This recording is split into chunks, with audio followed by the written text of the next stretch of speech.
할렐루야. 오늘도 주의 성령께서 우리에게 힘 주시고 능력 주시기를 소망하면서 7월 15일 수요일 예배를 하나님 앞에 올려드리겠습니다. 우리 다 함께 주기도문 드리겠습니다. 하늘에 계신 우리 아버지, 아버지의 이름을 거룩하게 하시며 아버지의 나라가 오게 하시며 아버지의 뜻이 하늘에서와 같이 땅에서도 이루어지게 하소서. 오늘 우리에게 일용할 양식을 주시고 우리가 우리에게 잘못한 사람을 용서하여 준 것 같이 우리 죄를 용서하여 주시고 우리를 시험에 빠지지 않게 하시고 악에서 구하소서. 나라와 권능과 영광이 영원히 아버지의 것입니다. 아멘. 다 함께 찬송가 278장 여러 해 동안 주 떠나 함께 찬송하시겠습니다.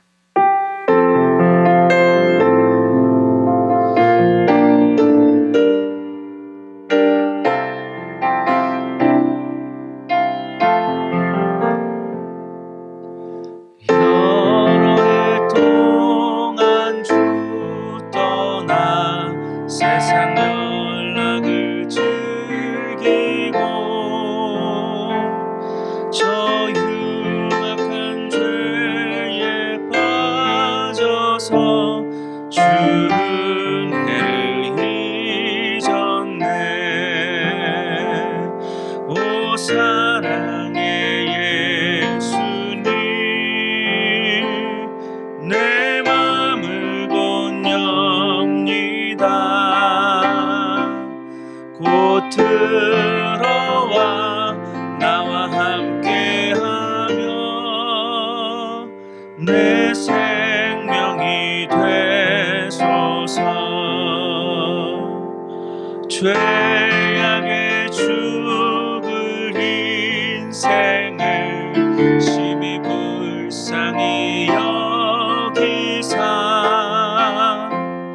저 하늘의 영광 버리고 이 세상에 오셨네.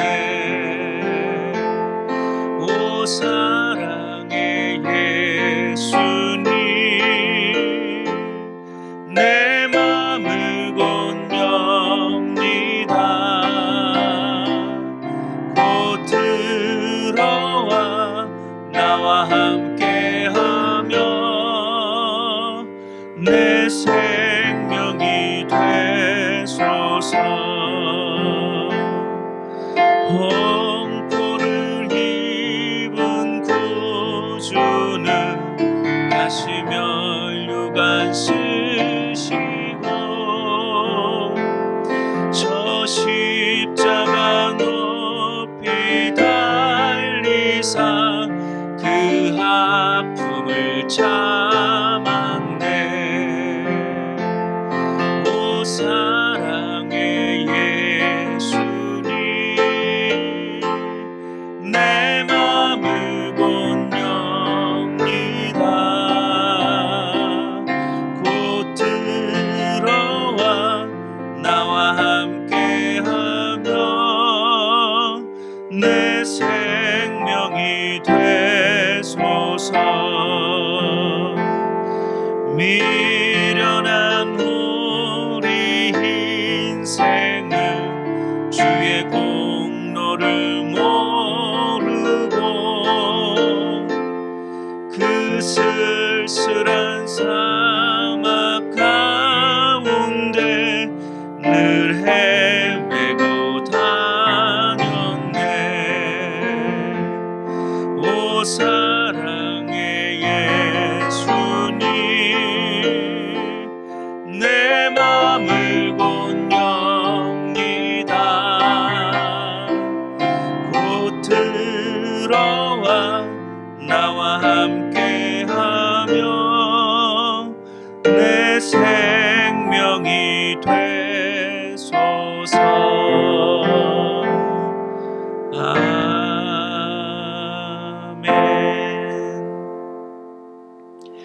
하나님께서 오늘 우리에게 주시는 말씀은 열왕기하 6장 24절에서 7장 2절까지의 말씀입니다.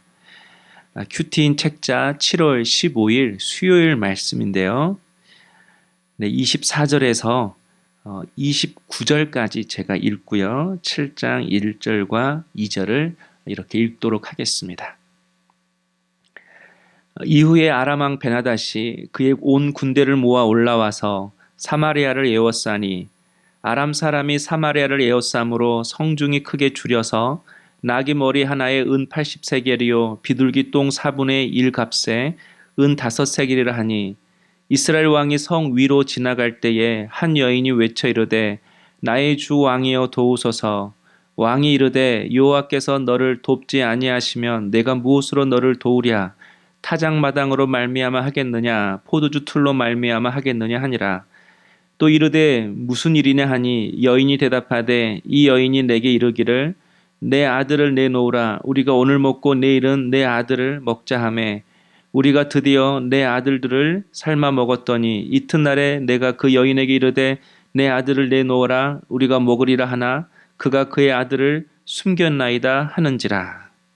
7장 1절과 2절을 읽겠습니다. 엘리사가 이르되 여호와의 말씀을 들을지어다. 여호와께서 이르시되 내일 이맘때에 사마리아 성문에서 고운 밀가루 한 스아를 한 세겔로 매매하고 보리 2스아를 한 세겔로 매매하리라 하셨느니라. 그때 왕이 그의 손에 의지하는 자 곧 한 장관이 하나님의 사람에게 대답하여 이르되 여호와께서 하늘에 창을 내신들 어찌 이런 일이 있으리요 하더라. 엘리사가 이르되 내가 내 눈으로 보리라. 그러나 그것을 먹지는 못하리라 하니라. 아멘. 네, 본문 내용이 좀 길어서 제가 부분 쪽으로 읽었지만 우리 성도님들은 따로 시간이 내어서 전체 본문을 읽었으면 좋겠습니다. 엘리사의 기도로 아람 군대의 눈이 어두워졌습니다. 이스라엘 왕은 이때가 기회다 싶어 아람 군대를 치려고 했지만 오히려 엘리사는 그들을 무사히 자기 나라로 보내주었습니다. 은혜를 베푼 것이죠. 그런데 그 은혜를 잃어버리고 아람 왕 베나닷이 다시 전열을 정비해서 북이스라엘의 수도인 사마리아를 공격했습니다. 그리고 그 성을 포위했습니다. 보급로를 차단해서 항복을 받아내려는 것입니다. 성도 여러분, 아람은 왜 이렇게 이스라엘을 다시 공격했을까요? 이렇게 은혜를 원수로 갚는 그 이유가 무엇일까요? 저는 그것이 인간의 죄성이라고 생각합니다. 실패하고 넘어졌을 때에는 다시는 그렇게 살지 않겠다고 다짐하지만 상황이 좋아지고 여건이 풀리면 우리는 다시 죄를 짓습니다. 또 넘어지고 실수해서 다시는 그렇게 살지 않겠다고 용서를 받아도 어느 순간 그것을 다 잊어버리고 다시 죄의 자리로 과거로 돌아가는 인간의 모습을 볼 수 있습니다. 언제나 시간이 지나면 인간의 마음속에는 욕심이 생기고 그 욕심이 자라서 결국 죽음의 길로 들어서게 되는 게 인간의 모습이고 인간의 죄성입니다. 성도 여러분, 여러분은 여러분 자신을 얼마나 믿고 있습니까? 여러분은 인간을 얼마나 믿고 있습니까? 우리 자신이 먼지 같은 존재임을 우리가 알아야 합니다. 성령의 인도하심이 없으면 우리는 양 같아서 다 각기 제갓길로 흩어져 죄의 길로 갈 수밖에 없는 연약한 존재임을 우리가 알아야 합니다. 각자 적용해 보실까요? 여러분은 자신을 신뢰합니까? 하나님을 신뢰하십니까? 자꾸 넘어지는 죄의 자리는 어디입니까? 끊어야 한다고 다짐하고 또 다짐하지만 끊지 못하는 죄의 습관, 세상의 습관은 무엇입니까? 아람 군대가 사마리아 성을 둘러싸자 성 안에 양식이 바닥나기 시작했습니다. 곡물의 가격은 천정부지로 뛰어올랐고 사람들 사이에는 자녀까지 잡아먹는다는 흉흉한 소문이 돌기 시작했습니다. 그러자 이스라엘 왕이 엘리사를 원망했습니다. 아람 군대의 눈이 멀었을 때 그때 이 아람 군대를 다 물리쳤으면 이런 사단이 일어나지 않았을 텐데 결국 엘리사 때문에 이렇게 나라가 어려움에 처하게 되었다라는 것입니다. 성도 여러분, 죄는 좋은 환경에서만 생겨나는 것이 아닙니다. 사마리아 성처럼 사방이 둘러싸여 있는 상황이 될 때에도 사람은 죄를 짓습니다. 무슨 죄일까요? 원망하는 죄입니다. 탓하는 죄입니다. 하나님을 불신하는 죄입니다. 분노하고 혈기를 내는 죄입니다. 상황이 좋아도 죄를 짓지만 상황이 좋지 않을 때에는 마음으로 입술로 짓는 죄들이 많이 있습니다. 한번 적용해 보시겠습니다. 여러분은 지금 누구를 원망하고 탓하고 있습니까? 또 요즘 무엇에 자꾸 분노하고 혈기를 부리고 있습니까? 마음과 생각으로 짓는 죄는 무엇입니까? 오늘 거친 파도와 같은 우리의 마음이 잠잠하게 되어지는 그 은혜가 있기를 축복합니다. 사마리아 성이 극심한 궁핍으로 인해서 다 죽게 되었습니다. 그런데 그때 엘리사가 7장 1절에 이렇게 말합니다. 밀가루가 아주 싼 가격에 매매될 것이다 라는 것입니다. 그러나 이스라엘의 장관은 그것을 믿지 못하고 오히려 비웃었습니다. 하나님이 창을 내신들 어찌 그런 일이 있으리요 라고 말하는 거죠. 한마디로 상황을 보고 말해라. 상황을 보고 판단해라. 지금 그런 말 할 상황이 아니다라는 것입니다. 그러나 성도 여러분, 우리는 상황을 보고 말하는 사람이 아닙니다. 상황을 보고 판단하는 사람이 아닙니다. 언제나 말씀 속에서 하나님의 뜻을 깨닫고 믿음으로 말하는 사람입니다. 기도를 통해 주시는 하나님의 음성과 주님의 마음을 품고 말하는 사람이 바로 성도인 것입니다. 한마디로 우리는 똑같은 상황이라도 믿음으로 보고 믿음으로 말하고 믿음으로 행동하는 사람입니다. 그래서 믿음은 해석인 것입니다. 내일 본문에 나오겠지만 우리가 하나님의 뜻을 다 알 수 없습니다. 왜 엘리사가 아람을 다시 돌려보냈는지, 이렇게 선의를 베푼 이스라엘에게 이런 어려움이 또다시 찾아왔는지 우리가 그것을 다 이해할 수 없지만 지금 내가 처한 이 환경을 바라보고 낙심하지 말아야 합니다. 교만하지도 말아야 합니다. 우리는 그저 매일매일 주님의 뜻과 은혜를 구하며 사는 것입니다. 왜냐하면 확실한 건 하나님을 사랑하는 자, 곧 그의 뜻대로 부르심을 입은 자들에게는 우리 하나님께서 모든 것을 합력하여 선을 이루시기 때문에 그렇습니다. 한번 적용해 보시겠습니다. 지금 여러분은 지금 내가 처한 이 환경과 상황을 어떻게 판단하고 어떻게 바라보고 있습니까? 하나님께서 모든 것을 합력하여 선을 이루실 것을 지금 믿고 있으십니까? 네, 하나님의 선을 믿고 기대하는 우리 성도님 될 수 있기를 주님의 이름으로 축복합니다. 어제 보내주신 성도님의 묵상의 글을 소개하면서 오늘 말씀도 마무리하도록 하겠습니다. 믿음을 따라 산다라는 것은 때론 스스로 고난을 자초하는 일인지도 모른다. 하나님이 자신과 함께 하심을 느끼는 자만이 꿋꿋이 끝까지 하나님을 따를 수 있다. 내가 작은 고난에도 불평을 멈추지 않고 있다는 것은 하나님의 임재를 깊이 경험하지 못했다는 반증이기도 하다. 더 깊은 주님의 임재가 필요하다. 아멘. 성도 여러분, 엘리사처럼 하나님의 임재, 또 하나님이 마음속에 주신 분명한 답이 있으면 절대로 흔들리지 않습니다. 내 마음이 지금 흔들리고 낙심하고 있다면 지금 내 안에 하나님의 임재가 사라지고 내 마음속에 하나님이 주시는 분명한 답이 없기 때문에 그렇습니다.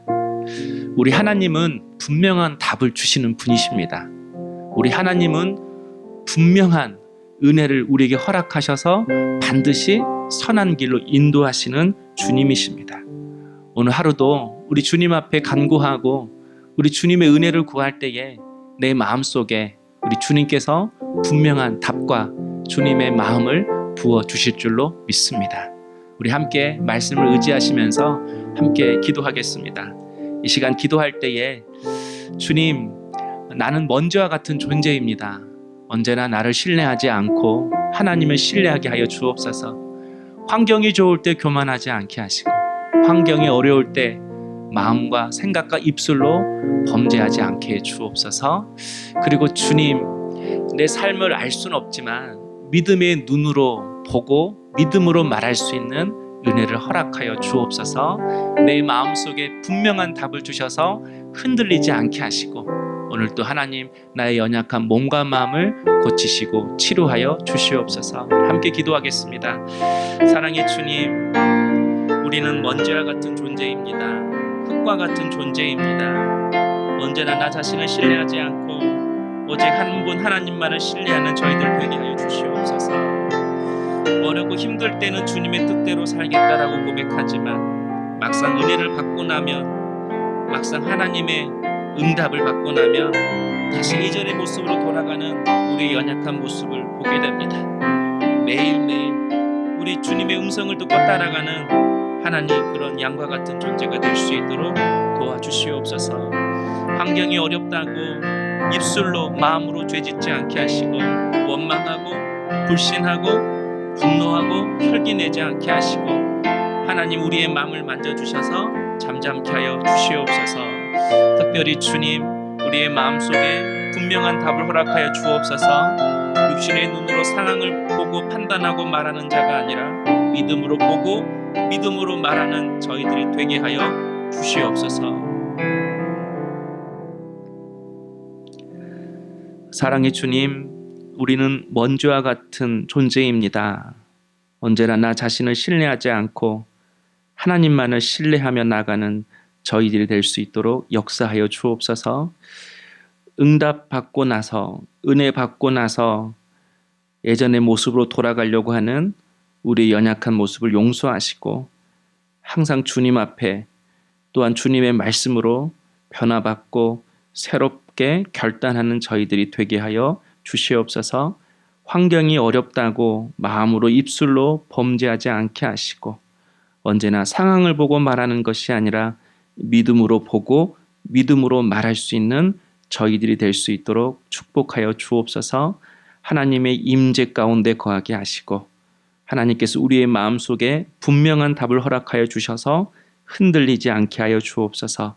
특별히 하나님, 우리 사랑하는 성도들의 연약한 몸과 마음을 고치시고 회복시켜 주시기를 소망합니다. 머리부터 발끝까지 주님의 피부는 손으로 어루만져 주셔서 깨끗함을 입게 하시고, 마음속의 모든 상처와 아픔도 하나님의 샬롬의 은혜로 회복되어지는 귀한 은혜를 허락하여 주시옵소서. 감사하고 예수님 이름으로 기도하옵나이다. 아멘. 사랑하는 성도 여러분, 하나님께서 우리의 마음속에 분명한 답을 주실 줄로 믿습니다. 오늘 하루 하나님의 은혜와 응답을 사모하는 마음으로 계속해서 마음속으로도 간구하고 기도할 수 있는 우리 성도님 될 수 있기를 주님의 이름으로 소망합니다.